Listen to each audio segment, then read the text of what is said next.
বন্ধুরা, আমরা সব থেকে চিনি কাকে কম বলো তো, বা কাদেরকে? হ্যাঁ, ঠিক ধরেছ, নিজেকে। আর সব থেকে কম বুঝি কাকে? নিজেকে। নিজেদের ভাবি সবটাই ভালো, নিজেদের সমালোচনা করি কম। মনে হয় গোটা দুনিয়াটা পাল্টে যাক, তবু নিজেদেরকে বদলাবো না।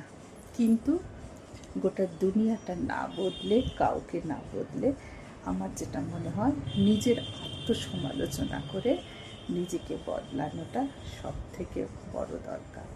এবং আমি ঠিক এইটা না ভেবে নিজেকে সমালোচনা করে দেখা খুব দরকার। এবং আমরা যদি প্রত্যেকটা কাজের ভুল ত্রুটিগুলো একটু পয়েন্টস করে ভেবে রাখি, কোনটা ভুল কোনটা ঠিক, তাহলে বোধহয় যে কাজগুলো ভুল হয় পরবর্তীকালে ভুল হওয়ার সম্ভাবনা কম। নিজেকে বড্ড ভুল চিনি আর কম চিনি, আত্মোপলব্ধি ভীষণ দরকার আছে। ঠিক কি না? একমত কিনা জানিও।